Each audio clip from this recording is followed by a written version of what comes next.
मित्रांनो, आपण दिलेल्या प्रतिसादाबद्दल धन्यवाद। आपण मागच्या व्हिडिओत बघितलं की आम्ही सिटी लॅबमध्ये गेलेलो होतो। ते झाल्यानंतर आम्ही cultural club of G COERA म्हणजे की government college of engineering and research अवसारीच्या कल्चरल क्लबमध्ये आम्ही गेलेलो होतो। तिथे गेल्यानंतर तिथे 19 फेब्रुवारी म्हणजे की शिवजयंतीची तयारी चालली होती। तर बघूयात तिथे काय काय होतं ते। त्या अगोदर इंट्रो।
नमस्कार मित्रांनो, इथे मी आलेलो आहे सीसीमध्ये। सीसी म्हणजे आज जी कोयराचा कल्चरल क्लब आहे।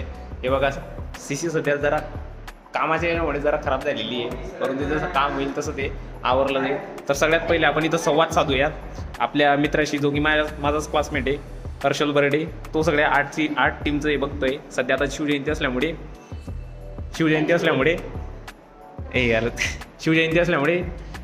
शिवजयंतीचे जे शिवजयंती उत्सव समिती जी आहे त्याच्या बाजूने आपल्या इथे कार्यकर्ते जे आहेत हर्षल बर्डे, आपण यांच्याशी संवाद साधूयात आणि हर्षल बर्डे आपल्याला आता पूर्ण माहिती देणार। तर नमस्कार मित्रांनो, माझं नाव हर्षल बर्डे। मागील 3 वर्षापासून शिवजयंतीमध्ये व्यवस्थापन विभागात मी काम करतो। यावर्षी माझ्याकडं पोस्टर बनवण्याची जबाबदारी आहे। तर त्यासोबत माझ्यासोबत आमचे सहकारी राशीजी मोगल, त्याच्यानंतर दर्शनाची वराची केंद्रे,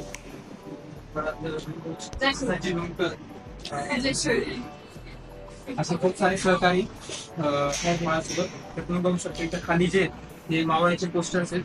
तर ते मावळ्याचे पोस्टर बनवण्याचं कारण एकच की आपल्याला जे मावळे जे तर ते ठराविकच मावळे माहिती असतात। पण जरी मावळ्यांचे नाव माहिती असली तरी त्या मावळ्यांबद्दल आपण त्यांचा इतिहास सांगू शकत नाही, आणि तो इतिहास कुठेतरी जपला पाहिजे किंवा तो वारसा जपला पाहिजे।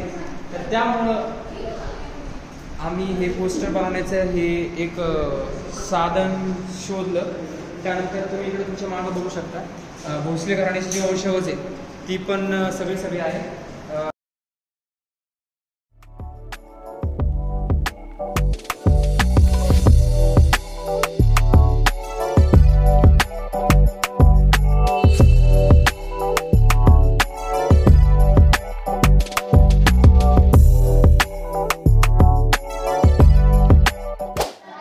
तर सीसीचं जे काही नेतृत्व आहे ते 2025चं नेतृत्व ह्या व्यक्तीने सांभाळलेलं आहे। यांचं नाव आहे अंकित वाकोडे। अंकित वाकोडे हे BE-ENTC लास्ट इयरचे विद्यार्थी आहेत। तर आपण यांच्याशी जरासा संवाद साधूयात। तर अंकित, मी म्हणतो की तू सीसीबद्दल थोडीशी माहिती माझ्या मित्रांना, माझ्या सबस्क्रायबर्सला सांगावी। तर सीसीमध्ये आपण जितके पण कलावाद्य असतो त्यांना प्रोत्साहन देतो। आपल्याकडे जे पण स्टुडंट्स येतात ते त्यांच्याकडे जर कोणती कला नसली तरी ते इथे शिकतात। आता फ्युचरमध्ये आपल्याकडे बरेचसे कार्यक्रम असे आहेत, जसे की आपण ॲल्युमिनाय मीट ऑर्गनाईज करतोय, आपण डे ऑर्गनाईज करतोय, त्यानंतर फायनली रेझोनन्स पण आपल्याच ऑर्गनाईज केलं असणार आहे।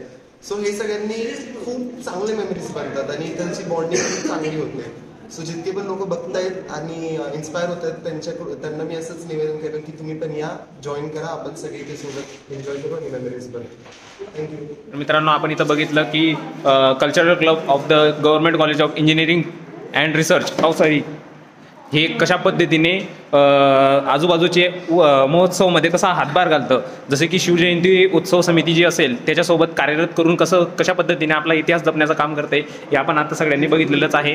तर अशा पद्धतीने हे कल्चरल क्लबचं काम आहे आणि शिवजयंती उत्सवाचं काम आहे.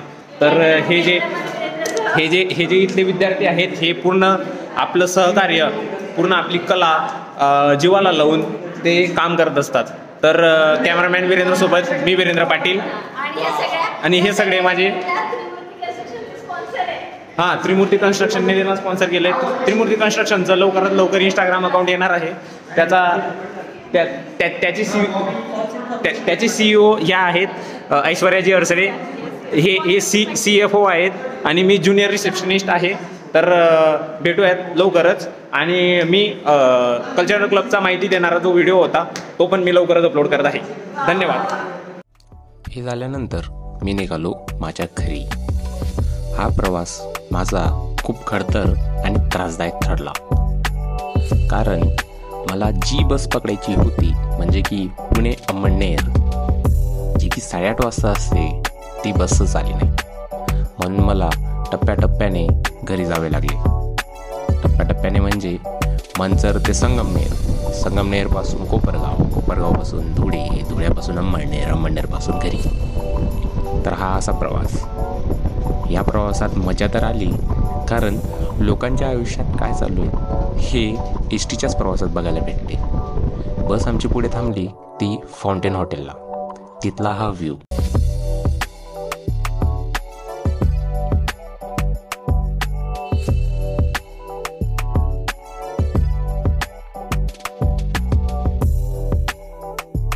मी केसांवर हात फिरवण्याशिवाय दुसरा काही करू शकत नव्हतो. माझ्या मोबाईलची बॅटरीही जात होती, परंतु महाराष्ट्र शासन एवढं प्रगत झालंय की त्यांनी चार्जिंगचा स्विचच दिलाय हे मला तेव्हा कळलं. तर हा असा माझा प्रवास. ही अशी वाहनं खिडकीतून बघत बघत बघत बघत मी माझा प्रवास केला.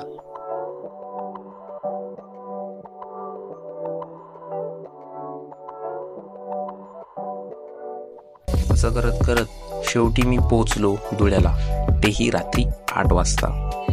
8 वाजता तर पोहोचलो, पण तिथून मला लागणार अजून 2 तास घरी जाण्यासाठी, म्हणजे जवळपास आज रात्रच झाली. हा पहिला माझा असा प्रवास ज्यात मला एवढा वेळ झालेला. मन पूर्णपणे त्रासून गेलेलं, परंतु काही करू शकत नव्हतो. शेवटी हा जीवघेणा प्रवास संपवून रात्री 11 वाजता मी पोहोचलो धरणगावला. मी इथे जास्त ब्लॉग नाही केलेला, कारण की आमच्याकडचे लोक म्हणतात बाय नाही एकटं वटवटा कर राहता तू. त्यामुळे जय खानदेश, भेटूया पुढच्या ब्लॉगला.